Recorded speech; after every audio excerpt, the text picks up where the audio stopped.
சனாதன தர்மத்துல இருக்க நம்பிக்கை உள்ளவர்களுக்கு யாருக்குமே சகிப்புத்தன்மை அதிகமாக இருக்க காரணம் இந்த மாதிரியான ஒரு பிலீஃப் தான்.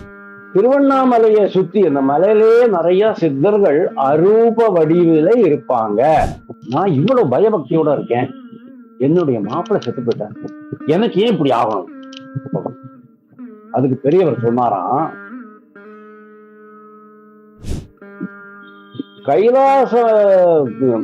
கைலாச மலைக்கு நம்ம போகணும், நம்ம நாட்டு மக்கள் அங்க போகணும், அதுக்கு ரூட் ஏற்பாடு பண்ணி கொடுன்னு சொல்லிட்டு சுப்பிரமணியம் சாமியை கூப்பிட்டு சொல்றாரு. காஞ்சி மகா சுவாமிகளும் அவர் வாழ்ந்த போதும் அவர் அப்படிதான் இருந்தாரு. அவர் உடலை நீத்த பிறகும் கூட அவர் இன்னைக்கும் ஜீவித்து உயிரோட இருக்கிற மாதிரியான அந்த ஒரு உணர்வு அவரை சேர்ந்தவர்களுக்கு கிடைச்சிக்கிட்டே இருக்கணும் அப்படிங்கிறதுதான் உண்மை.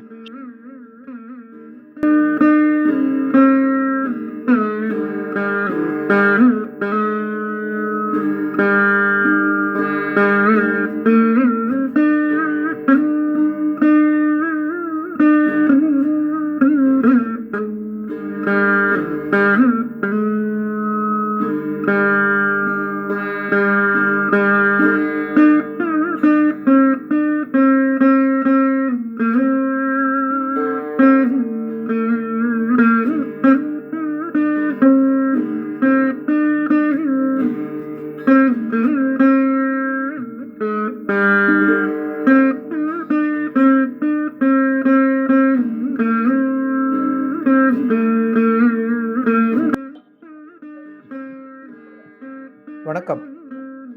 ஜெய ஜெய சங்கர, ஹரஹர சங்கர. இன்றைய அனுஷ தின சிறப்பு பதிவில் நம்முடன் இணைந்திருப்பவர் திரு வாசுதேவன். வாங்க அவரோட பேசி அவருடைய மகாபரிவ அனுபவத்தையோ காஞ்சிபுரத்திலே இருக்கிற அவருடைய அனுபவத்தையோ நம்ம கேட்டு தெரிஞ்சுப்போம். வணக்கம் சார். வணக்கம் சிவகுமார் சார். எங்க சேனலுக்கு அனுஷ தின சிறப்பு பதிவுக்கு நீங்க இசைந்து வந்ததுக்கு ரொம்ப நன்றி. ஸோ உங்களுக்கு இருக்கிற மகாபரிவா அனுபவம், சங்க மட அனுபவம், காஞ்சிபுரத்துலேருந்தே நீங்கள் இதை சொல்லக்கூடிய வாய்ப்பை எங்களுக்கு கிடைச்சதுக்கு ரொம்ப சந்தோஷம். நீங்கள் சொல்லுங்க சார். காஞ்சிபுரம் சொன்னீங்க, அதனால நான் காஞ்சிபுரத்தை பற்றி இருந்து ஆரம்பிக்கிறேன். ஆக்சுவலி காஞ்சிபுரம் அப்படிங்கிறது ஒரு மோட்சபுரி அப்படின்பா. மோட்சபுரிகள் 7-8 இருக்கு இந்தியாவில். அதுல இது ஒன்று காஞ்சிபுரம். ஆக்சுவலி நம்ம அஷ்டதச சக்தி பீட்ட ஸ்தோத்திரம் அப்படின்னு ஒண்ணு உண்டு. அஷ்டதசம்னு சொன்னா 18 அம்பாள் இருக்கிற இடங்கள் சக்தி பீடம் அப்படின்பா. அதுல 2வது பீடம் லங்காயாம் சாங்கரி தேவி காமாட்சி காஞ்சிகாபுரே அப்படின்னு வரும். பிரத்யும்னே சிங்களா தேவி சாமுண்டி கிரௌஞ்சப்பட்டனே அப்படின்னு வரும் 2வது சாமுண்டி. 3வது சாமுண்டி 4வது சிங்களாதேவி, 3வது சிங்களாதேவி, 4வது இது சாமுண்டி அப்படின்னு வரும். அது 2வது இது காஞ்சிபுரம். அதே மாதிரி காளிதாஸ் ஒரு சின்ன ஒரு பாடல்ல சொல்லிருக்காரு, 4 விஷயம் சொல்லிருக்காரு. புஷ்பேஷு ஜாதி, புஷ்பேஷு ஜாதினா புஷ்பங்கள்ல ஜாதி புஷ்பம் சிரேஷ்டம் அப்படின்னு. புருஷேஷு விஷ்ணு, அதுக்குதான் விஷ்ணுவை மகாவிஷ்ணு மூலனா புருஷோத்தமா அப்படின்னு சொல்லுவோம். உத்தம புருஷன், புருஷர்கள்ல உத்தமன் விஷ்ணு. நாரீஷு, நாரினா பொண்ணு, மகளிர், பெண். பெண்கள்ல ரம்பை மாதிரி இருக்கணும், நாரீஷு ரம்பா. அப்புறமா நகரேஷு காஞ்சி அப்படின்பா. நகரம் சொன்னா காஞ்சி நகரம் மாதிரி இருக்கணும். காஞ்சி ஆக்சுவலி நீங்க கூகுள்ல சர்ச் பண்ணி பார்த்தீங்கன்னா ஏன்ஷியன்ட் யூனிவர்சிட்டிஸ் இன் இந்தியா அப்படின்னு போட்டீங்கன்னா ஒரு 7-8 வரும். அதுல காஞ்சிபுரம் இருக்கு. ஆனா காஞ்சிபுரத்துல எங்க அது இருந்ததுங்கிறதுக்கு ஒரு சின்ன அடையாளம் கூட இல்லை. ஒரு உடஞ்சு போன செங்கல் கூட எனக்கு கிடைக்க மாட்டேங்கிறது.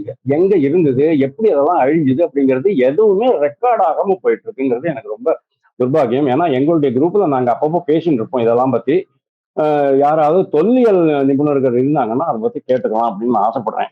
எனிவே, நம்ம காஞ்சிபுரம் பத்தியும் காஞ்சியில இப்பேற்பட்ட ஒரு காஞ்சி நகரத்துலதான் காமாட்சி கோவில் இருக்கு. காமாட்சி குடிகொண்டு இருக்கிறாள். காமாட்சி அப்படிங்கிறது ஒரு மிகப்பெரிய தத்துவம்.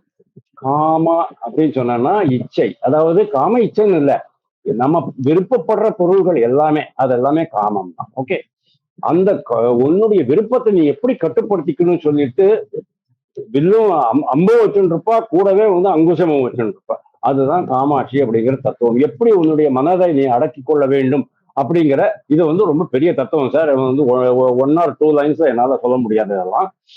அந்த மாதிரியான ஒரு தேவி காமாட்சி. அவளுடைய பெரிய பட்டாம்பழைய புராண கோவில் இங்க இருக்கு. புராண கோவிலுக்கும் வரலாற்று கோவிலுக்கும் டிஃபரன்ஸ் சொல்றேன். வரலாறு அப்படிங்கிறது நம்மளுக்கு வந்து ஒரு 5000, 2000, 3000, 1000 அது வரலாறு. புராணம் அப்படிங்கிறது யுகத்தை எல்லாம் தாண்டியது. யுகம் யுகம் தான் எவ்வளவு வருஷம் அப்படிங்கிறது நீங்க பாத்துங்க. நம்ம வந்து இன்னைக்கு கலியுகத்துல இருக்கோம். இதுக்கு முன்னால துவாபர யுகம் இருந்தது, திரேதா யுகம் இருந்தது, சத்திய யுகம் இருந்தது. அந்த மாதிரி அந்த யுகங்கள்ல சொல்லப்பட்ட ஒரு ஊர் இந்த காஞ்சிபுரம் அப்படின்னு. காசியும் அதே மாதிரிதான். சோ அந்த மாதிரி ஏதாவது ஊர்ல இருந்து நம்ம வந்து இன்னைக்கு பேசிட்டு இருக்கோம். காமாட்சியை பத்தி பேச போறோம். இங்க சங்கர மடம் இருக்கு. சங்கர மடம் அப்படிங்கிறது வந்து ஒரு இன்னொரு முக்கியமான விஷயம் உங்கள்ட்ட சொல்லணும். தர்மோ ரட்சதி ரட்சிதா அப்படின்னு சொல்லுவாங்க. அதாவது தர்மத்தை நாம காப்பாற்றணும். தர்மம் சொன்னா இந்த இடத்துல மதம். நம்ம எந்த மதத்தை சேர்ந்தவர்கள், அதாவது அந்த காலத்துல வந்து இந்து மதம் அப்படின்லாம் ஒண்ணும் இருக்கல. நம்ம எல்லாருமே ஒன்னாதான் இருந்தோம். சனாதனம் அப்படின்னு சொல்லுவோம். எல்லை இல்லாத ஒரு வாழ்வியல் முறை. அதாவது இயற்கையை ஒன்றிணைத்த வாழ்வியல் முறை, இயற்கை வாழ்வியல் முறை. அந்த அதுலதான் நம்ம வந்தது. எந்த தர்மத்தை நம்ம தர்மத்தை ரட்சிக்கும் போது தர்மம் நம்மை ரட்சிக்கும் அப்படிங்கிறதுதான் இதுல இம்பார்ட்டன்ட். நம்ம தர்மத்தை ரட்சிக்கலை அப்படின்னு சொன்னா நம்மளை தர்மம் ரட்சிக்காது நாளைக்கு. அந்த மாதிரி ஆயிடும். நான் அந்த இவரோட ராஜஸ்ரீ நந்தினுடைய சொற்பொழிவு எல்லாம் கேட்கறது உண்டு. அந்த பாட்காஸ்ட்லாம் அப்பப்போ கேட்கறது உண்டு. அவர் அடிக்கடி சொல்லுவாரு, பைரவ வழிபாடு வந்து நம்ம நாட்டுல ஒரு 700-800 வருஷம் கம்மியாயிட்டு இருக்கு, குறைஞ்சு போயிட்டு இருக்கு. 700 வருஷத்துக்கு முன்னால் இருந்தே கம்மி ஆயிட்டு இருக்கு. அதனுடைய தாக்கம் தான் இந்த புண்ணிய பாரத தேசத்துல அடுத்தவங்க வந்து ஆக்கிரமிச்சுக்கிட்டாங்க, படையெடுத்து வந்தாங்க, பொருள் தேடி வந்தாங்க, பெண்கள் தேடி வந்தாங்க, நம்மளுடைய இடத்தை ஆக்கிரமிச்சுக்கிட்டாங்க, நம்மளுடைய பெண்களை அபகரிச்சு போயிட்டாங்க, நம்மளுடைய தனதானியங்களை சுரண்டிட்டு போயிட்டாங்க. உங்களுக்கு தெரியும், மஹமூத் கஜினி அப்படிங்கிறவன் வந்து 17 முறை அவன் வந்து சோமநாத் மந்திரில வந்து ட்ரை பண்ணான். அப்புறம் எல்லாத்தையும் சுரண்டி எடுத்துட்டு போனான். தஞ்சாவூர் கோவில்ல அவ்வளவு பெரிய கோவிலுக்கு தங்க பட்டயம் போட்டிருந்தது, கவச்சம். அப்ப அந்த கவச்சம் போடுறதுக்கு ஒரு சின்ன டாட் மாதிரி இருக்கும், அது ஒரு ஓட்டை இருக்கும், அதுக்குள்ள கரெக்டா ஃபிட் பண்ணிடுவாங்க. அதெல்லாம் எடுத்துட்டு போயிட்டாங்க. அந்த அளவுக்கு நம்ம செல்வங்கள் சுரண்டப்பட்டன, நம்மளுடைய பெண்கள் அபகரிக்கப்பட்டார்கள். இது எல்லாமே காரணம் வந்து பைரவ வழிபாடு குறைஞ்சு போனதுதான். ஆனா நான் எல்லார்ட்டையும் ஒரு ரிக்வெஸ்ட் பண்ணிக்கிறேன், எந்த சிவன் கோயிலுக்கு நீங்க போனீங்கன்னாலும் பைரவன் வந்து தெற்க பார்த்து நின்றுட்டு இருப்பார், பின்னால ஒரு நாய் இருக்கும். பைரவனை பார்த்து ஒரு குங்குடு போட்டுட்டு போங்க. முடிஞ்சதுன்னு சொன்னா 10 ரூபாய்க்கு கல்கண்டு வாங்கி வச்சுட்டு போங்க, அது போதும். He will take care of us. ஏன்னா பைரவன் அப்படிங்கிறது ஒரு கஷேத்திரப்பாரு. கஷேத்திரம்னா நம்ம நாடு. இந்த நாட்டை காப்பாற்றுபவன் பைரவன். அதனால நீங்க பைரவ வழிபாடு பண்ணணும்னு நான் வேண்டிக்கிறேன். ரைட். நான் இப்போ வந்து காஞ்சிபுரத்துல எனக்கு வந்து என்னுடைய ப்ரொஃபைல் எப்படி அப்படின்னு கேட்டா, நான் வந்து ரொம்ப ஹை ப்ரொஃபைல் ஆளு கிடையாது. ரொம்ப சாதாரணமான ஒரு எளிய குடும்பத்தை சேர்ந்த, இன்னைக்கு வரைக்கும் நான் வந்து ஒரு சாதாரணமான ஆளு தான். என்ன அப்பப்போ இந்த யூடியூப்ஸ்ல சேனல்ஸ்ல எல்லாம் இன்டர்வியூக்கு போயிட்டு வருவேன், அவ்வளவுதான். அதுக்கு மேல ஒண்ணும் கிடையாது. எனக்கும் காஞ்சிபுரத்துக்கு சம்மந்தமே கிடையாது. காஞ்சிபுரத்தை நான் சின்ன வயசுல போயிருக்கேன், நடுத்தர வயசுல போயிருக்கேன். அப்புறம் இப்போ நான் வந்து இங்க பக்கத்துல இருக்கிறதுனால அப்பப்போ போயிட்டு வரது உண்டு. மற்றபடி எனக்கும் அதுக்கும் இது கிடையாது. ஆனா நீங்க அன்னைக்கு திடீர்னு போன் பண்ணி நீங்க கேட்ட போது எனக்கு ஒரு மாதிரி புல்லரிச்சு போச்சு. என்னடா அது, காஞ்சிபுரத்துல மடம் பத்தி பேசலாமா, மகாபரிவா பத்தி பேசலாமா நீங்க கேட்ட உடனே ஐ வாஸ் ரியலி ஃபிளபர்காஸ்டட். என்ன பண்ணலாம் அப்படிங்கிறது தெரியும். நான் ஓகேன்னுட்டேன். ஏன்னா இதை பத்தி கூப்பிட்டு நம்ம வந்து பேசாம போனா எப்படிடா அப்படின்ட்டு எனக்கு ஒரு மாதிரி இருந்தது. உடனே ஓகே சொல்லிட்டேன். அதுக்கப்புறமா தான் எனக்கு தோணுச்சு, நம்மளுக்கு வந்து எக்ஸ்பீரியன்ஸு கிடையாது. நம்ம வந்து ஐஎம் அ ஸ்டூடெண்ட் ஆஃப் எக்கனாமிக்ஸ்னு இங்கே தான் கேட்டா சொல்லுவேன். இன்டர்நேஷனல் பாலிடிக்ஸ் பேசுவேன், இன்டர்னல் பாலிடிக்ஸ் பேசுவேன். ஆனா நீங்க அதை சொன்னதுக்கு அப்புறமா நான் உங்களுடைய சேனலை தோண்டி பார்த்தேன், அந்த இது கிடைச்சது எனக்கு. அதுக்கப்புறம் தான் நான் வந்து உங்களுக்கு ஒரு வாட்ஸ்அப் போஸ்ட் போட்டேன். அந்த வாட்ஸ்அப் போஸ்ட் ஒன்றும் இல்லை. பிப்ரவரி 1ஆம் தேதி பிக்ஷா வந்தனம் அப்படின்ட்டு என்னுடைய நண்பருடைய ஃபேமிலி பண்ணினாங்க மடத்துல. பிக்ஷா வந்தனம் அப்படின்ட்டு என்னன்னு எனக்கு தெரியாது. அவர் வந்து சொல்லிட்டு இருந்தாரு, நீ நான் வர்றேன், முதல் நாளே அங்க வந்து தங்கிடுவேன் உங்க ஆத்துல அப்படின்னாரு. நான் சொன்னேன், நீ வர வேண்டாம் அப்படின்னு. அவருக்கு ரொம்ப ஷாக் ஆகிடுது, என்னடா அது நல்ல விஷயம் பேசிட்டு இருக்கேன், வர வேண்டாம் அப்படின்றானே அப்படின்ட்டு. அப்புறமா நான் சொன்னேன், ஐயா நீ வர வேண்டாம், நீ அங்கேயே இரு, 31ஆம் தேதி எனக்கு வந்து பென்ஷன் அசோசியேஷன் மீட்டிங் இருக்கு, நான் என் கார் எடுத்துன்னு சென்னைக்கு வருவேன், சென்னையிலேருந்து வரும்போது உன்னை கூட்டிட்டு வரேன் அப்படின்னு சொன்னேன். he was so happy. வந்தாரு, இங்க உட்காந்தாரு. நெக்ஸ்ட் டே போனோம். அன்னைக்கு தான் எனக்கு வந்து இந்த சந்திரமௌலீஸ்வரர் பூஜை பத்தி கொஞ்சம் விஷயம் தெரிஞ்சது. அங்க போய் உட்காந்துருந்தோம். அவங்க அந்த சந்திரமௌலீஸ்வரர் பூஜையை சின்னவர் தான் பண்ணிட்டு இருந்தார். என்ன ஒரு நேர்த்தி, என்ன ஒரு பக்தி, என்ன ஒரு அந்த ஒரு டிசிப்ளின். அந்த சிப்பந்திகள் அவங்களுக்கு உதவியாளராக இருப்பாங்க இல்லையா, 3-4 பேர் அங்க இது வேஷ்டி கட்டிட்டு, அந்த அவங்களுடைய பக்தி, அவங்களுடைய அந்த சரணாகதி பாவம், அதெல்லாம் பார்த்தோன்னே எனக்கு அப்படியே புல்லறிவு போச்சு. அந்த என்டையர் மஹோல், அந்த சூழ்நிலை, அந்த சூழல் அப்படியே எனக்கு என்ன வேற transported me to different world. நான் உடனே வீட்டுக்கு வந்துட்டேன். நான் என்ன பண்ணேன், ஒரு போஸ்ட் போட்டேன், ஃபேஸ்புக் போஸ்ட் போட்டேன். அதை மத்தியமர்ல போட்டிருந்தேன், மத்தியமர் ஃபேஸ்புக்ல. ஆமா இருக்கு, தெரியும். நிறைய போச்சு. அதுக்கப்புறமா அதை வந்து காப்பி பேஸ்ட் பண்ணி நிறைய பேர் போட்டாங்க. கிட்டத்தட்ட 5000-10,000 பேர் அதை பார்த்துருப்பாங்க. அதை தான் நான் உங்களுக்கு அனுப்பிச்சேன். அதுக்கப்புறமா நீங்க அதை சொன்ன உடனே எனக்கு தோணுச்சு, சரி ஓகே ட்ரை பண்ணலாம் அப்படின்ட்டு. அதனால நான் வந்து ஒரு ஹை ப்ரொஃபைல் கிடையாது, ரொம்ப ஒரு சாதாரண ஒரு மனிதன் தான்.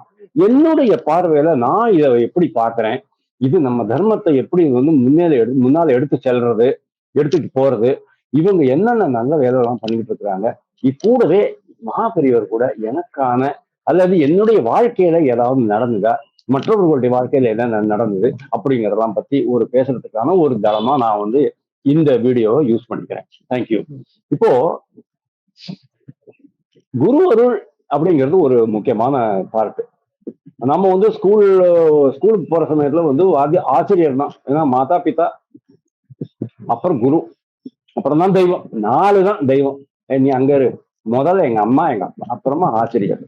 நம்மளுக்கு எழுத்தறிவித்தவன் இறைவன். அதனால ஸ்கூல்ல படிக்கும்போது கூட நம்மளுக்கு அந்த நம்ம மண்டையில ஏற்றிருப்பாங்க, குருவுடைய அருள் இருந்தா தான் உன்னுடைய வாழ்க்கையை முன்னேற முடியும் அப்படின்ட்டு. எல்லாருக்குமே வந்து குரு வந்து இந்த ஜாதகத்துல குண்டலியில ஸ்ட்ராங்கா இருக்காது. குரு ஸ்ட்ராங்கா இல்லைன்னு சொன்னேன்னா பல விஷயம், குரு ஸ்ட்ராங்கா இருந்தா பல விஷயங்கள் நடந்து போயிடும், குரு ஸ்ட்ராங்கா இல்லைன்னா சில விஷயங்கள் நடக்காம போயிடும். குருவை வந்து ஃபோர்டிஃபை பண்றதுக்கு, பலப்படுத்துறதுக்கான சில பரிகாரங்கள் அதெல்லாம் பண்ணிட்டு இருப்பாங்க. எனக்கு வந்து ஜாதகத்துல நம்பிக்கை கிடையாது, அஸ்ட்ராலஜில நம்பிக்கை கிடையாது. ஆனா இறை சக்தி அப்படின்னு ஒண்ணு உண்டு, அதை நம்ம ஆட்டுவிக்கிறது, நம்ம பிரபஞ்சத்தினுடைய இவ்வளவு பெரிய பிரபஞ்சத்தினுடைய ஒரு சிறிய துகள் தான் நான் அப்படிங்கிற அந்த ஒரு விழிப்புணர்வு புரிதல் எனக்கு என்னைக்குமே உண்டு. குரு அப்படிங்கிறது ஒருத்தர் வேணும் அப்படிங்கிறது தெரியும். ஆனா என்னுடைய வாழ்க்கையில குரு வராத காரணம் வந்து, எனக்கு வந்து எந்த ஒரு எவ்வளவோ குருக்கள் இருக்கிறாங்க. இன்னைக்கு ரமண மகர்ஷி இருந்தார், சின்மயானந்தா இருந்தார், இந்த மாதிரி பெரிய பெரிய ஆளுங்கள்லாம் இருந்திருக்காங்க. ஆனா யார் பின்னாலையும் நம்ம போக முடியல. காரணம் வந்து என்னுடைய வேலை பழுனால நான் வந்து ஆல் இண்டியா சுத்திக்கிட்டு இருந்தேன். ஏன்னா நம்மளுக்கு வந்து டெய்லி சாப்பாடு, அதனால நான் வந்து அங்க போக வேண்டியதா இருந்து, போன இடங்கள்லாம் மடங்கள் எங்கேயா இருந்தா போயிட்டு பார்த்துட்டு வருவேன். ஏன்னா மடங்கள் வந்து நம்ம இந்து தர்மத்தினுடைய காப்பாளர்கள் அப்படின்னு நம்ம சொல்லலாம். தமிழ்நாட்டுல மட்டுமே ஒரு 18 ஆதீனங்கள் இருக்கு. அவங்க எல்லாம் வந்து இந்த இறை சிந்தனையே அவங்களுக்கு முடிஞ்ச அளவுக்கு அரசியல் கலப்பில்லாமல் ஓரளவுக்கு வளர்த்துக்கிட்டு தான் வர்றாங்க. அந்த விஷயத்த நீங்க பாத்தீங்கன்னு சொன்னா காஞ்சி மடம் வந்து பயணியர் அப்படின்னு தான் சொல்லலாம். அதாவது காஞ்சிபுரத்துல இருக்கிற இந்த சங்கர மடம் இருக்கு, அது வந்து it's a pioneer for that. ஏன்னா நம்மளுடைய அந்த கரெக்டான ட்ரெடிஷன், அந்த கல்ச்சர், அது எல்லாத்தையும் விடாம ரொம்ப ஸ்ட்ரிக்டா முழு கவனம் செலுத்தி ஸ்ரத்தையோடு பண்ற ஒரு அமைப்பா நான் இதை பாக்குறேன். அதனால்தான் இவங்களுக்கு வந்து எவ்வளவு டொனேஷன் நன்கொடை இதெல்லாம் கொடுத்தாலும் இட் இஸ் ஒர்த் இட் அப்படிங்கிறது என்னுடைய பாயிண்ட். ஸோ எனக்கு குரு அருள் கிடைக்கல அப்படின்னாலும் பரவாயில்ல. ஏன்னா இது வந்து குரு அருள் அப்படிங்கிறது உங்களுடைய கொடுப்பினை, அதாவது உங்களுடைய பாக்கியத்தை இருந்துச்சுன்னா தான் கிடைக்கும். ஏன்னா நீங்க போட்ட வீடியோ எல்லாம் பாருங்க, திருசக்தி சுந்தரராமன் சொல்றாரு, ரிசைன் பண்ணதுக்கு அப்புறம் 3 மாசத்துக்கு அப்புறம் அங்க ஜாயின் பண்றேன், அது வரைக்கும் வெயிட் பண்ணுவானா, வெயிட் பண்ணலாம்னா என்ன பண்றது, இந்த வேலையும் போயிடுமே, இந்த மாதிரியான ஒரு இக்கட்டான நிலைமை. ஆனா அந்த 3 மாச காலத்தை வந்து மகாபெரியவர் எப்படி பண்ணிட்டார் அப்படின்னா, அந்த எக்ஸிபிஷன் நடத்துறதுக்கு அவரை பயன்படுத்திக்கிட்டார் அப்படின்னு அவர் சொல்றாரு. அதே மாதிரி இந்த பட்டப்பா அப்படின்ற ஒரு கேட்டரர் வந்து போன் இது பண்றாரு, இந்த மாதிரி எனக்கு கோவிட்ல வந்து நான் செத்து போயிருக்கணும், ஆனா எப்படியோ நான் தப்பிச்சுட்டேன், உயிர் உயிர் திரும்பி வந்த பிறகுதான் எனக்கு தெரிஞ்சது, இந்த மாதிரி யாரோ லண்டன்ல ஒரு டாக்டர் போன் பண்ணாராம், சிங்கப்பூர்ல இருந்து மெடிசின் வந்துதான், யாரு அப்படிங்கிறது எனக்கு தெரியாது. இந்த மாதிரியான பல சமாச்சாரங்கள்லாம் நடக்கும். அதாவது மகா பெரியவர் வந்து ஒரு வாழும் தெய்வமா இருந்தார் அன்னைக்கு. நான் 2 ட்ரிப்பு தரிசனம் பண்ணிட்டு இருக்கேன். ஆனா பக்கத்துல போயிட்டு இப்ப தரிசனம் பண்ணிக்க முடியல. ஏன்னா அவருக்கும் தெரியும், எல்லாருக்கும் ஒரு ஆசீர்வாதம் தான் கூட, கை எப்படி வச்சு இந்த ஆசீர்வாதம் தான் கொடுப்பாரு. இந்த கையில இருந்து வந்து சக்தி வெளிப்படும். அதாவது இந்த கையில இருந்து இந்த மாதிரி கை வந்து சொன்னா, கண்ணாலே அவர்கள் வந்து சக்தியை அளிப்பவர்கள், கையால் அளிப்பவர்கள். அவ்வளவுதான் நம்மளுடைய எக்ஸ்பீரியன்ஸ். மற்றபடி என்னுடைய பிரதர் அம்பத்தூர்ல இருக்கும்போது அவர் அடிக்கடி மாசம் மாசம் வர இங்க வந்து பார்த்துட்டு டொனேஷன் கொடுத்துட்டு அந்த பிரசாதத்தை சாப்பிட்டுட்டு பெரியவர்கள்லாம் பார்த்துட்டு நமஸ்காரம் பண்ணிட்டு தான் போவாரு. மற்றபடி எனக்கு எந்த விதமான இதுவும் இல்லை. ஆனா அதுக்காக நான் வந்து பாக்கியம் பண்ணல அப்படிங்கிற அர்த்தம் கிடையாது. நம்மளுடைய இந்து தர்ம நம்பிக்கைப்படி என்ன தெரியுமோ, எல்லாம் அந்த நேரத்துல உங்களுக்கு வரும். நேரம் தவறி வராது, நேரத்துக்கு முன்னாலேயும் வராது. உனக்கு இருக்கு அப்படின்னு சொன்னா அந்த பாக்கியம் கண்டிப்பா கிடைக்கும் அப்படிங்கிறது தான் நம்மளுடைய புரிதல். அந்த புரிதல் நம்ம இந்து தர்மத்துல இருக்கிறதுனால தான் நம்ம எல்லோருக்குமே எதை பற்றியும் ஒரு ஏமாற்றம் இருக்காது, எதை பற்றியும் ஒரு சகிப்புத்தன்மை இன்மைன்னு சொல்லணுமா, இன்டாலரன்ஸ் இருக்காது. சனாதன தர்மத்துல இருக்க நம்பிக்கை உள்ளவர்களுக்கு யாருக்குமே சகிப்புத்தன்மை அதிகமாக இருக்க காரணம் இந்த மாதிரியான ஒரு பிலீஃப் தான். அதனால நம்ம வந்து நம்மளுக்கு குருவர்கள் கிடைக்கலையே, நம்மளுக்கு வந்து மகாபெரியவர் நம்மளுக்கு வந்து மிராக்கிள் பண்ணலையே அப்படிங்கிற மாதிரியான துக்கப்படுறதோ ஏமாற்றம் அடைகிறதோ அதுக்கெல்லாம் எந்த அவசியமும் கிடையாது. ஆனா இது மகாபெரியவர் மட்டும் இல்லை, நம்ம வந்து சாதாரணமா ஒரு இந்த கோயிலுக்கு போறது கூட ஒரு சின்ன சமாச்சாரம் தான். சரி, ஃபார் எக்ஸாம்பிள் 70 வயசுல, எனக்கு 70 வயசுல திடீர்னு நான் வந்து இப்போ இதை பத்தி பேசுறேன் அப்படின்னு சொன்னா, இது கூட I am destined to talk at the age of 70 in your channel through you. உங்க மூலமா தான் எனக்கு வந்திருக்கு. அன்னைக்கு நீங்க சொன்னீங்க இல்லையா, திருசக்தி சுந்தரராமனுடைய வீடியோல நீங்க கடைசியில ஒரு வார்த்தை போடுவீங்க, நான் 4 மாசமா தான் சார் நான் அந்த இதை போட்டுட்டு இருக்கேன் அப்படின்னு சொல்லிட்டு, இது எப்படி எடுத்து செல்றது எடுத்துன்னு போறதுன்னு தெரியல, ஆனா பாருங்க மகாபெரியவரே வந்து ஆளெல்லாம் அனுப்பிச்சுட்டு இருக்கிறாரு அப்படின்னீங்க இல்லையா, அது மாதிரிதான் நானும் வந்திருக்கேன் அப்படின்னு நான் நம்புறேன். இது வந்து என்னுடைய செயலோ இல்ல உங்களுடைய செயலோ கிடையாது, இது வந்து இறைவன் செயல். மகாபெரியவர் வந்து மோட்சம், அதாவது முக்தி அடைஞ்சாச்சு. ஆனா இவெல்லாம் மகா புருஷா. எப்படின்னா, நீங்க வந்து இந்த கொடைக்கானல், பெரியகுளம், ஆண்டிப்பட்டி, அந்த பழனி அந்த பக்கம்லாம் நீங்க சுத்தினீங்கன்னு சொன்னா அங்க தனி வைப்ரேஷன் இருக்கும்.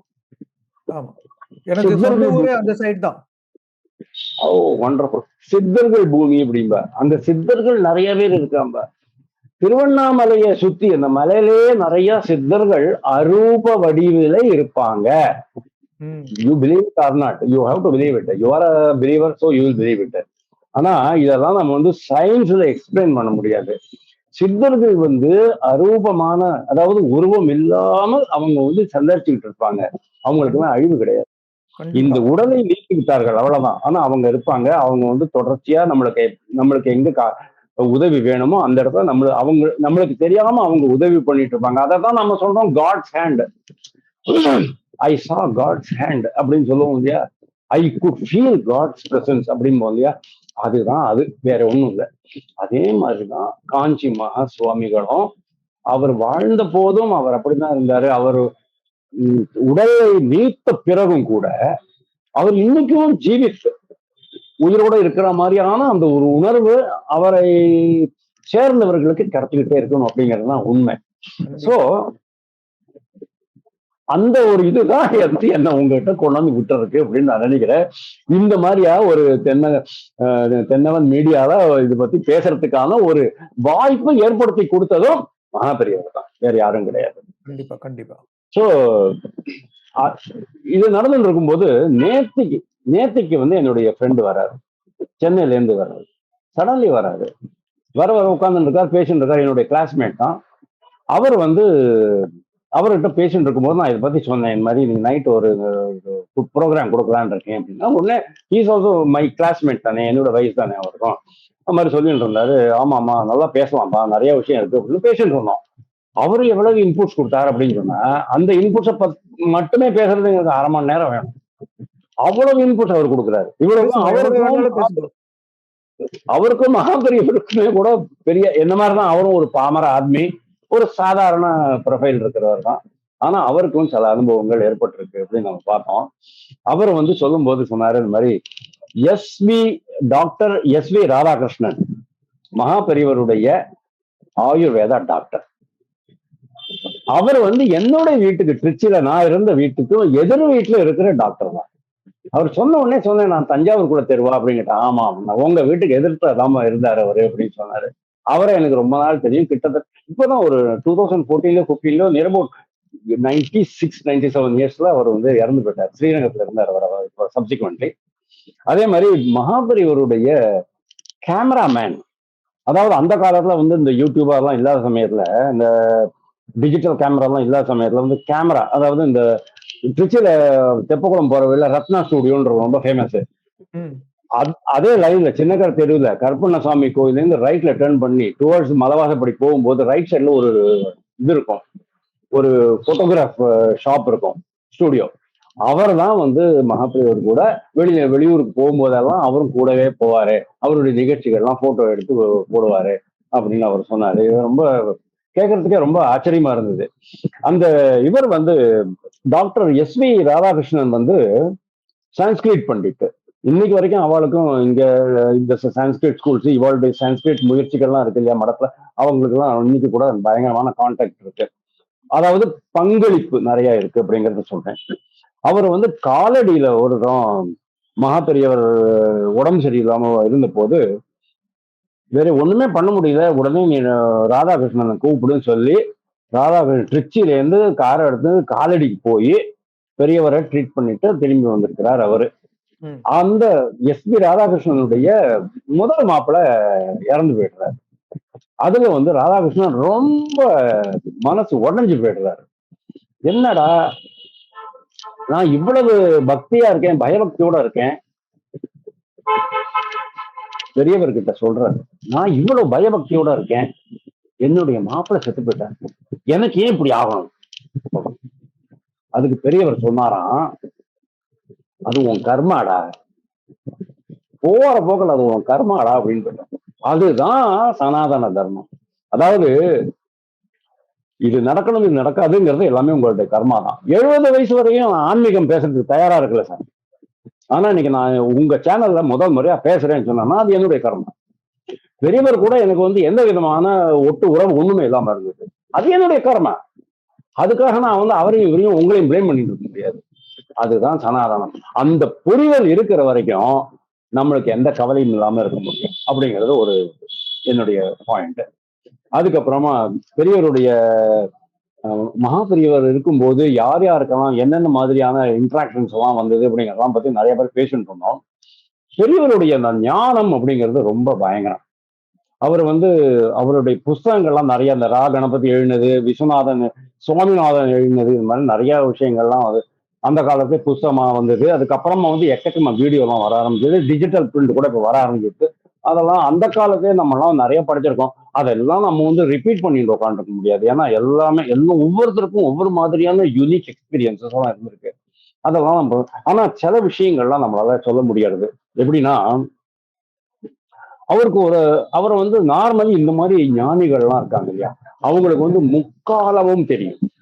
சம்டைம்ஸ் நம்மளுக்கு வந்து ஊருக்கு போகணும் அப்படின்னு சொன்னா உட்காந்து வச்சிருவாரு. ட்ரெயின் புக் பண்ணிருக்கு, இவர் உட்காந்து வச்சிருப்பாரு, இதை அந்த வேலையை பண்ணும் அப்படின்பாரு. நம்மளுக்கு ட்ரெயின் மிஸ் ஆயிடும். அதுக்கப்புறமா தான் தெரியும் அந்த ட்ரெயின்ல போயிருந்தா நம்ம உயிரோட இருந்திருக்க மாட்டோம் அப்படின்னு.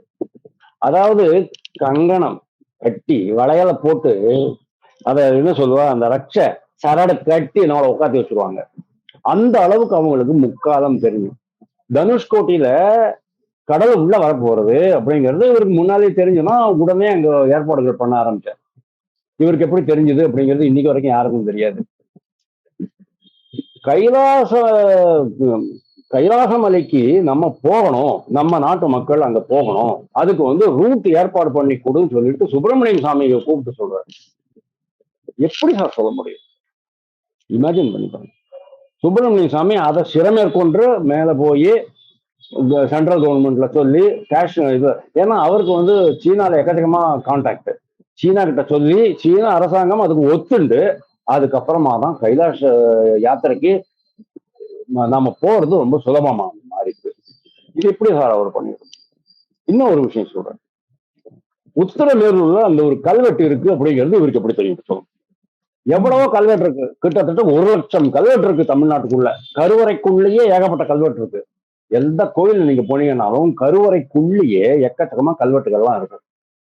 இவருக்கு இந்த கல்வெட்டுல இது இருக்கு அப்படிங்கிறது இந்த மகா ஞானி சொல்றாரு. அப்படின்னா அவருக்கு எப்படி அந்த ஞானம் வந்து? எனக்கு இதெல்லாம் ரொம்ப ஆச்சரியமா இருக்கு. அதே மாதிரிதான் இந்திரா காந்தியுடைய தோல்வியை பத்தி அவர் பேசும்போது, இந்திரா காந்தி வராங்க 1977க்கு முன்னால, அந்த எலெக்ஷன்ல தோக்குறாங்க இல்லையா, அதுக்கு முன்னால வராங்க, பேசுறாங்க. அப்போ அவரு நீ தோற்று போய் விடுவாய் அப்படின்லாம் சொல்லல. அதெல்லாம் நம்மள மாதிரி இருக்கிறவங்க தான் பயன்படுத்த முடியும். அவர் உனக்கு ஓய்வு வேண்டும் அப்படின்னு ஒரே வார்த்தை சொல்லி முடிச்சு விடுறாரு. கொஞ்ச நாள் நீ ஓய்வு வேணும் உனக்கு, அப்படியே இரு அப்படின்னு சொல்லிடுறாரு. ஆசீர்வாதம் பண்ணி அனுப்புறாரு. கரெக்டா தோத்து போறாங்க. 1981 திருப்பி ஜெயிச்சுட்டு உள்ள வராங்க. இந்திரா காந்தி ஞாபகம் இருக்கா உங்களுக்கு? அது மாதிரி. அதே மாதிரிதான் எம்ஜிஆர். எம்ஜிஆர் வந்து சொல்றாரு, நான் வந்து பாக்குறேன், ஐயோ நீ எல்லாம் வர வேண்டாம், நீ எல்லாம் வந்தா இங்க வந்து டிராபிக் ப்ராப்ளம் ஆயிடும், நானே வரேன் அப்படிங்கிறாரு. அதுக்கப்புறமா அவர் வர முடியல. அப்புறம் திருப்பி எம்ஜிஆர் இந்த பக்கம் வரும்போது சரி பார்த்துட்டு போலான்ட்டு வராரு. எம்ஜிஆர் வந்துட்டு ஏதோ சம் எஜுகேஷன் மேட்டர்ல ஏதோ பண்ணணும் அப்படின்னு சொல்லிட்டு இருக்காரு. அதுக்கு எம்ஜிஆர் வந்து என்ன சொல்றாரு அப்படின்னா, இது வந்து நானே பண்ணணும் சுவாமி, நீங்க சொல்லி நான் பண்ணக்கூடாது, நானே பண்ணணும், நான் பண்ணிடுவேன், இப்போ நீங்க சொன்ன பிறகு பண்ணாம விட முடியுமா அப்படின்ட்டு சொல்லிட்டு அதை பண்ணிட்டு வர்றாரு. அவர் மூலமா தான் தமிழ்நாட்டுல மெட்ராஸ்ல 6 படை வீடுகளுக்கெல்லாம் மனுஷன் எல்லாம் போய் பார்த்துட்டு இருக்க முடியாதுப்பா, எல்லாம் ஒரே இடத்துல உட்கார வச்சு ஒரு இடத்துல கட்டி கொடு அப்படின்னு சொல்லிட்டு அதுக்கு இடம் ஒதுக்கி அவர் எம்ஜிஆர் மூலமா தான் அந்த அறுபடை வீடுகளை பண்றாரு. அதாவது இந்த தர்மத்தை எப்படி வளர்க்கணும், மக்களுக்கு வந்து ஒரு கஷ்டம் இல்லாம ஒரே இடத்துல அறுவடை முருகனை சேவிக்கணும், இதுக்கெல்லாம் வந்து ஒரு வழி சார் அப்படிங்கறத நம்ம பார்க்கணும். ரொம்ப இம்பார்ட்டன்ட் திங்ஸ். நீங்க எம்ஜிஆரை பத்தி சொன்னப்போ எனக்கு இன்னொரு குறிப்பும் நினைவு வருது. சொல்லுங்க சார். எம்ஜிஆர் வந்து மகாபரிவால சந்திச்ச போது, நீங்க சொன்ன அந்த சந்திச்ச போது, உங்களுக்கு நான் என்ன பண்ணணும் அப்படின்னு எம்ஜிஆர் வந்து கேட்டிருக்காரு. சங்கர மடத்துக்கோ உங்களுக்கோ நான் என்ன பண்ணணும் அப்படின்னு. மகாபரிவா ஆமா. அவருக்கு சொன்ன பதில் என்னன்னா, எனக்கு நீ பண்றத விட நீ மக்களுக்கு பண்ற இடத்துல நீ இருக்க. அவரு நீன்னு தான் சொல்லுவாரு எம்ஜிஆர் எல்லாரையும். ஆமா. மக்களுக்கு பண்ற இடத்துல நீ இருக்க. அதனால நீ பண்ண வேண்டியது மக்களுக்கு வந்து ஒரு விவசாயிகளுக்கும், நம்ம நாட்டுல இருக்க மக்களுக்கும் நீ என்ன பண்ணணுமோ, அத நீ சிறப்பா பண்ணு. அப்படின்னு சொல்லி தனக்கு ஒண்ணும் பண்ண வேண்டாம்னு சொல்லி அனுப்பிச்சுட்டார். அதே மாரி இன்னொரு இதுல வந்து எம்ஜிஆர் மெடிக்கல் காலேஜ் இப்ப உங்களுக்கு தெரியும். ஸோ எம்ஜிஆர் அதான். மெடிக்கல் காலேஜ வந்து திறந்து வைக்க வந்து மகாபரிவால வந்து எம்ஜிஆர் கூப்ட்டுருக்காரு. ஆனா அவரால போ முடியல. அவரால போ முடியாத வந்து அப்புறம் ஆர். வெங்கட்ராமன் திறந்து வச்சாருன்னு நெனைக்கிறேன். ஸோ இந்த மாரி ஆமா. மகாபரிவாளுக்கும் எம்ஜிஆருக்கும் ஒரு விதமான ஒரு கம்யூனிகேஷன் எப்பயுமே இருந்திருக்கு. அதுவும் நீங்க சொன்னீங்க பாத்தீங்களா, அந்த அ மக்களுக்கு ஒண்ணு பண்ணணும் அப்படின்னு சொல்லி அவர் சொல்லி பண்ணது. அது வந்து விவசாயிகளுக்கு தான் அது பண்ணது. Okay, okay. விவசாயிகளுக்கு right. First class. Thank you for feedback. சொல்லுங்க. எக்ஸலன்ட். அதே மாதிரி இந்த மாதிரி இந்த மாதிரி பல விஷயங்கள் நம்ம வந்து இதுல பார்க்க முடியாது. பாலி கண்ணதாசன் சமாச்சாரம் வந்து ரொம்ப இன்ட்ரெஸ்டிங்கா இருக்கும். கண்ணதாசன் வந்து ஒரு நாஸ்திகர். அதாவது கால போக்குல நாஸ்திகத்துக்கு வந்தார். அப்புறமா இந்த டிஎம்கே இந்த கேங்ஸ்ல ரொம்ப ஆக்டிவா இருந்து ஒரு ட்ரிப்பு காஞ்சிபுரத்துக்கு வராரு. ராத்திரி ஒரு ப்ரோக்ராம் போடுறாங்க. அதாவது முடிஞ்ச வரைக்கும் பிராமணர்களை திட்டுறது, முடிஞ்ச வரைக்கும் கோவில்களை திட்டுறது, இறைவன் எல்லாம் திட்டுறது எல்லாத்தையும் பண்ணிட்டு வெளியே வரும்போது சாப்பாடு கிடைக்கலையாம். உடனே இது வந்து ரெக்கார்டட். இது ஆல்ரெடி ரெக்கார்ட்ல இருக்கு. அதான் ரிமைண்ட் பண்றேன். அதாவது நம்ம நேயர்களுக்கு ஞாபகப்படுத்துறேன். சொல்லுங்க. வெளியே வந்தாரு, பார்க்குறேன் சாப்பிடுறதுக்கு ஒண்ணுமே இல்ல. அந்த சமயம் பார்த்து இவங்க வந்து மடத்து வழியா வராங்க. மடத்து வழியா வந்த உடனே இந்த மடத்துல சாப்பாடு கிடைக்குமே அப்படின்னு பார்க்குறாங்க. அதுக்குள்ள மடத்துல இருந்து ஒரு சிப்பந்தி வெளியில போயிட்டு அவங்களெல்லாம் கூப்பிடுறாங்க. பெரியவர் சொல்றாரு, ஏய் வெளியே அன்னைக்குன்னு பார்த்து நிறைய சமயங்கன்னு சொல்லி சமையல் பண்ண வச்சு அதுக்கப்புறமா ஒரு சிப்பந்தி கிட்ட சொல்றாரு, வெளியில நின்று வருவாங்க. அவங்களெல்லாம் உள்ள கூட்டிட்டு வந்து சாப்பாடு போடு. அப்புறம் இவங்க எல்லாம் உள்ள வராங்க, சாப்பாடு போடுறாங்க. அப்பதான் கண்ணதாசன் வந்து ஃபர்ஸ்ட் டைம் பெரியவரோட பார்த்து அது வரைக்கும் சங்கரமடம்னா ரொம்ப கேவலம். அது வரைக்கும் சங்கரமடம் சொன்னா வந்து ஒரு கேலி பொருள் அவங்களுக்கெல்லாம். ஐயா சாமி, நாங்க உங்களை திட்டிட்டு தான் வந்திருக்கோம். நாங்கெல்லாம் நாஸ்திகர்கள். உங்களை திட்டிக்கிட்டு தான் வந்திருக்கோம். எங்களை கூப்பிட்டு சாப்பாடு போடுறீங்களே அப்படின்னு கேட்டதுக்கு பெரியவர் என்ன சொன்னாராம், இந்த சாப்பாட்டுக்கு தாண்டா நீ அதை பண்ணிட்டு இருக்க அப்படின்னா. அதாவது நாஸ்திகன் பேசுறது வந்து உங்களுடைய வயிற்று பொழப்பு அப்படின்னு சொன்னாராம். அதுக்கப்புறம் அது சொன்ன உடனே அவருக்கு பொறி தட்டின மாதிரி ஆயிட்டான். என்னடா அது இப்படி சொல்லிட்டாரு அப்படின்ட்டு. அதுக்கப்புறமா கொஞ்ச நாளைக்கு அப்புறமா அவர் வந்து ரொம்ப உடம்பு சரியாம போயிடுறாரு. 1971 உடம்பு சரியில்லாம போயிடுறது அவருக்கு. 71 அக்டோபர் மாசம் நினைக்கிறேன். சம்டைம் ஒரு 20 நாளுக்கு அப்புறமா படிக்க மாட்டார் அப்படிங்கிற மாதிரி ஒரு கண்டிஷன்ல வாலி என்ன பண்றாருன்னா, அவரு வந்து ஒரு தீவிர பக்தர் மகாபெரியவர். காஞ்சிபுரத்துக்கு வந்து ஐயா சுவாமி கண்ணதாசன் வந்து இதுவா இருக்கார் ரொம்ப, ஏதானும் பண்ணுங்க அப்படின்னு இன்னும் தடா இந்த விபூதியை போய் தேய் அப்படின்னு சொல்லிட்டு இந்த விபூதியை கையில கொடுத்து போ அப்படின்றாரு. இவங்க எல்லாம் என்ன தெரியுமா சார், நான் நீங்க நினைக்கிற மாதிரி ரொம்ப சின்சியரா ஸ்ரத்தையோட கேட்டு ஸ்ரத்தையா அதெல்லாம் ஒன்றும் பண்ண மாட்டாங்க. போற போகல சொல்லிட்டு போடுவாங்க, நீ போய் வேலையை பாரு அப்படிம்பாங்க. உங்க வேலை அங்க ஆயிடும். என்ன இன்னும் கேஷுவலா நம்ம டிஸ்மிஸ் பண்ணிட்டாரே அப்படின்னு நீங்க நினைச்சுக்கிட்டு இருப்பீங்க. ஆனா அப்படி கிடையாது. உண்மையிலேயே அவ்வளவுதான் உங்களுக்கு வேணும். நம்ம பாருங்க, கடைக்கண் திறந்து பாரமா அப்படின்னு நம்ம வேண்டிக்கிறோம் இல்லையா தேவி கிட்ட. கடைக்கண்னா நீங்க சொல்றீங்க, ஆமா. அவ தேவி மொத்தமா கண்ணை திறந்து பார்த்தாங்கன்னா உங்களால தாங்க முடியாது சார். அதுக்குதான் கடைக்கண் போறேன் சாமி. அந்த கடைக்கண்லயே எனக்கு ஏகப்பட்டது ஆயிடும், எனக்கு வேண்டியதுலாம் கிடைச்சிடும். அப்படிங்கும் போது என்னத்துக்கு நீ வந்து கண்ணை திறந்து பாரு அப்படின்னா நம்ம கேட்கக்கூடாது. கடைக்கண் பார்வை கிடைச்சாலே போறோம், நான் வந்து எனக்கு மோட்சம் தான் அப்படிங்கிற மாதிரி. அந்த மாதிரிதான் இவங்கெல்லாம் இந்த மாதிரி மகான்கள்லாம் என்ன பண்ணுவாங்க, போற போகல டிஸ்மிஸ் பண்ணிட்டு போயிடுவாங்க. அதெல்லாம் ஒண்ணும் இல்லை, நீ போ அப்படின்பா, கிளம்பு அப்படின்றா. என்னது வந்திருக்கேன் விரட்டி விட்டுட்டாரு இவரு. நீங்க போனா கரெக்டா அந்த இடத்துல வேலை நடக்கும். இவரு வந்து கிளப்பி விட்டுட்டாரு, வாலியை கிளப்பி விட்டு போ நீ போயிட்டு உண்மை போட்டு விபூதியை போடுறான் அவனுக்கு. போயிட்டு விபூதி தடவை இருக்காரு. அதுக்கப்புறமா ஒரு மூச்சு எழுந்து பார்த்தோம்னா விபூதி வாசனை வர்ற. எங்கடா அது, நீ தான் விபூதி போட்டு. ஆமா. ஆடாடா, நான் திட்டிட்டு இருந்தேனே அந்த மகான் எனக்கு விபூதி அனுப்பிச்சிருக்காருன்ட்டு அவனுக்கு மனம் நெகிழ்ந்து போய் அந்த பெட்ல கண்ணதாசன் சொல்றார், எனக்கு 10 வருஷம் வேணும், நான் பண்ணினதுக்கு எல்லாம் சரி பண்ணணும், நான் பண்ண தவறெல்லாம் சரி பண்ணணும், 10 வருஷம் வேணும் அப்படிங்கிற உயிர். கரெக்டா 10வது வருஷம் சிகாகோல அவருடைய மரணம் நடக்கிறது. 1981 அக்டோபர் 17. நான் கொஞ்சம் தப்பா கூட இருக்கலாம், தெரியாது எனக்கு. அக்டோபர் 17 மரணம் நடக்கிறது. 10 வருஷம் அவர் சொன்ன மாதிரியே 10. அந்த 10 வருஷத்தை யார் சார் கிராண்ட் பண்ணது? உத்தரவாதம் யார் சார் கொடுத்தது? புரியாது, உங்களுக்கு எனக்கும் புரியாது. ஆனா கொடுத்தது அதுதான்.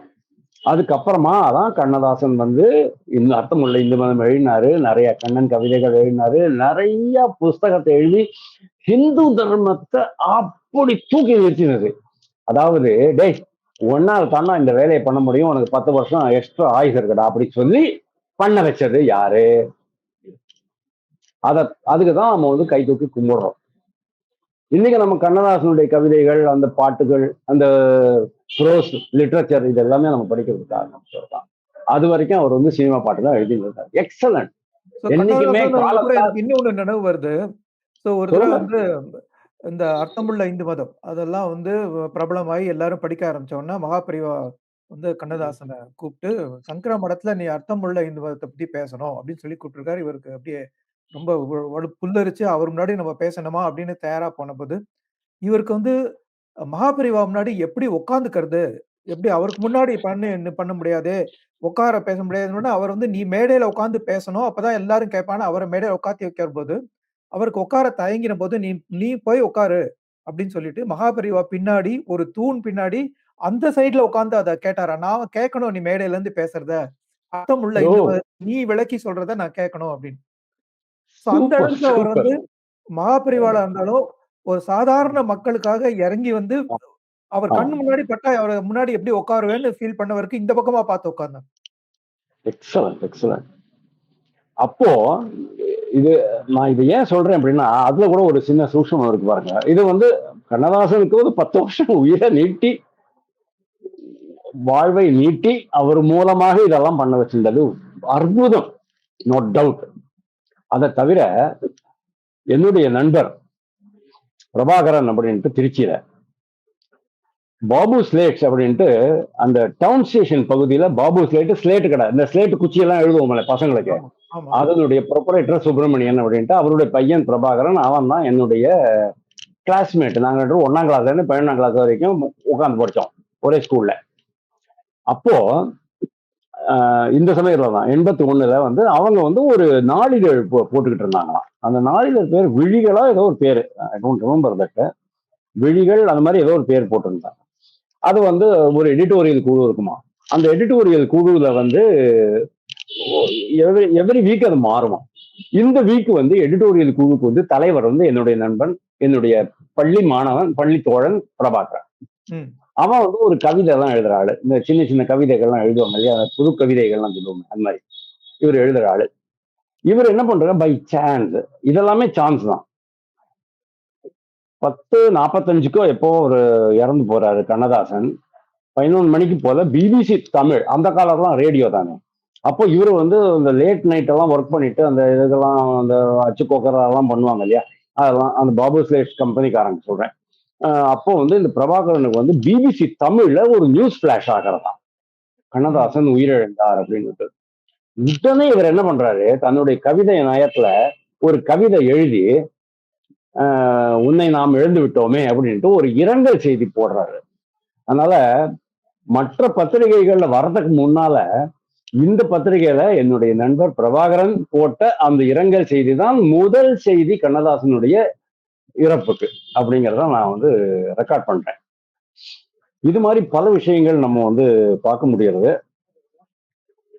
பெரியவருடைய இப்போ என்னுடைய வாழ்க்கையில வந்து ஒரு மிகப்பெரிய இதெல்லாம் ஒண்ணும் கிடையாது. ஏன்னா எனக்கு வந்து நான் வந்து சாதாரணமா போவேன், மரத்துக்கு போவேன், சாப்பிடுவேன். சாரி, தொழுவேன், அந்த பிரசாதம் கிடைச்சதுன்னா சாப்பிடுவேன். ஆனா இந்த ட்ரிப்பு நான் போகும்போது பார்க்குறேன், மடங்கள்ல மடத்துல போனா மத்தியானம் சாப்பாடு போடுறாங்க. அன்னதானம் அப்படின்னு போடுறாங்க. 2 ட்ரிப்பும் அவங்க வெளியில வந்து மண்டபத்துல உட்கார்ந்துட்டு இருப்போம். 2 ட்ரிப்பும் வெளியில வந்து எதுவும் சாப்பிட்டீங்களா? சாப்பிட்டீங்களா? சாப்பிட்டீங்களான்னு 2 ட்ரிப் வந்து கேட்டுட்டு போறாங்க. ஒரு ரொம்ப நல்ல விஷயமா நான் பார்க்குறேன். மகாபெரியவர் சொன்ன பல விஷயங்கள் நம்மளுக்கு வந்து ஞாபகத்துக்கு வருது. ஆனா எல்லாத்தையும் நம்மளால சொல்ல முடியல. ஒரே ஒரு விஷயம் அவர் சொல்லுறது எனக்கு ரொம்ப நல்லா ஞாபகம் இருக்கு. அ 2022ல திருவானைக்காவலுக்கு வந்திருந்தாங்க. இவர்தான், அதாவது விஜயேந்திரர் வந்திருந்தார். அப்போ அங்க பாதுகாப்பு பூஜை பண்ண சொன்னாங்க. நான் பாதுகாப்பு பூஜை பண்ணியிருந்தேன். அப்போ எனக்கு வந்து குரு கையில இருந்து ஒரு பிரசாதம் கிடைச்சிருந்தது. அம் ராமநாமம் பத்தி அவர் ரொம்ப அடிக்கடி சொல்றார். ராமநாமம் பண்ணா போதும். ஏன்னா கலியுகத்துல வந்து நாம ஜபத்துக்கு தான் வந்து உயிர். வேற எதுக்குமே வந்து சக்தி கிடையாது.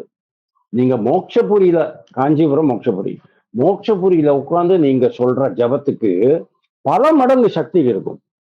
அதாவது இது வந்து இந்த ஒலி பிரபஞ்சத்துல போகும்போது அதுக்கு எக்கச்சக்கமா சக்தி வர ஆரம்பிச்சிடும். அதனாலதான் காஞ்சிபுரம் மாதிரி ஊர்கள்ல உட்கார்ந்துட்டு, காமாட்சி கோயிலுக்குள்ள உட்கார்ந்துட்டு லலிதா சகஸ்ரநாமமோ சௌந்தர ஆதிசங்கரர் எழுதினது அருமையான அற்புதமான ஒரு பாடல் தொகுப்பு. சௌந்தரி நகரி ராகத்தோட பாடினா இன்னும் ரொம்ப சூப்பரா இருக்கும். அதுக்கு வந்து பயங்கரமான அதிர்வலைகள் ஏற்படும் அப்படிங்கிறது உண்மை. சோ ராமநாமம் சொல்லுங்க அப்படின்ற. ஏன் ராமநாமம் சொல்லணும்னு சொன்னா, அங்க நீங்க ராமநாமம் சொன்னீங்கன்னா அந்த இடத்துல ஹனுமார் வந்து உட்கார்ந்து விடுவார். இப்போ ராமன் சீதா வந்தாச்சு, ஹனுமான் வந்தாச்சு, லக்ஷ்மணன் சத்ருகன் அவெல்லாம் இருக்க. ஹனுமான் வந்தாச்சு சொன்னா ஹனுமான் வந்து சிவனுடைய அம்சம். இப்போ சிவன் வந்திருக்காரு சொல்லிட்டு பார்வதி வந்துடுவா. பார்வதிக்கு சிவன் பார்வதியை பார்த்துட்டு குழந்தைகள் சும்மா இருக்குமா, அதில் 2 வந்து உட்காந்துக்கும். யாரு? பிள்ளையாரும், முருகனும் உட்காந்து. இவள்லாம் வந்துட்டாளே அப்படின்ட்டு நம்மலாம் உறவினர்கள் தானே வா அப்படின்னு சொல்லிட்டு மகாலட்சுமி போயிடுவாளாம். கூடவே பின்னாலேயே இவள் வந்துடுவாளாம். மகாவிஷ்ணு வந்துருவாங்க. அதனால ராமநாமம் ஜபிக்கும் போது எல்லா தெய்வங்களுடைய சாநித்தியமும் கிடைக்கும் அப்படின்ற ஒரு சொல்லுவாரு. அது வந்து பல சமயங்கள்ல நான் அதை அனுபவிச்சிருக்கேன். என்னால கண்ணால பார்க்க முடியாது. ஒரு உணர்வு தான். உங்களுடைய உணர்வு இப்போ நம்ம சொல்லும்போது கூட மெய் சிலிர்க்கிறது எனக்கு. மயிர்கூச்செரியுது, கூஸ் ஃபிளஷ் வருது. பல சமயங்கள்ல நம்ம இதை பார்த்திருக்கோம். ஒரு பொண், ஒரு அப்பா, அம்மா. அந்த பொண்ணுக்கு ஒரு வயசு இருக்கும்போது பெங்களூர்ல அவங்களுக்கு வீட்டுக்கு ஆப்போசிட்டா ஒருத்தர் போஸ்ட் மாஸ்டர். அவர் வந்து போகும்போது வரும்போதும் சும்மா கேஷுவலா ரொம்ப வயசானவர். அப்போ வந்து 75 வயசு இருக்கும். போகும்போது வரும்போது 4 பேர்கிட்ட பேச்சு கொடுப்பார். அந்த காலத்துலாம் மொபைலுக்கு வேலையும் கிடையாது. அப்பெல்லாம் வந்து டிவி வந்த காலம் அந்த காலத்துல. டிவி அப்பதான் ஜஸ்ட் வந்திருந்து. எல்லா வீட்லயும் டிவி எல்லாம் கிடையாது. அப்போ போகும்போது வரும்போது நம்ம எல்லாரும் பேசுவோம் இல்லையா? நம்ம அப்போல்லாம் வந்து வாய் வார்த்தையா பக்கத்துல இருக்கிறவங்க எல்லாம் பேசுறது தானே நம்மளுக்கு பொழுதுபோக்கு. இல்லைன்னா வீட்டுல கொஞ்சம் ஸ்லோகம் சொல்லிட்டு இருப்போம். படிக்கிற பசங்க படிப்பாங்க. பக்கத்து வீட்டுல யாராவது பேசிட்டு இருப்பாங்க. அப்போ அவர் வந்து இது மாதிரி பேசும்போது சொல்றாங்கன்னா அவங்க ஜாதகம் எல்லாம் கணிப்பாங்க. இந்த பொண்ணுக்கு ஜாதகத்தை கணிச்சு கொடுக்குறாரு. இந்த ஒரு வயசு பொண்ணுக்கு.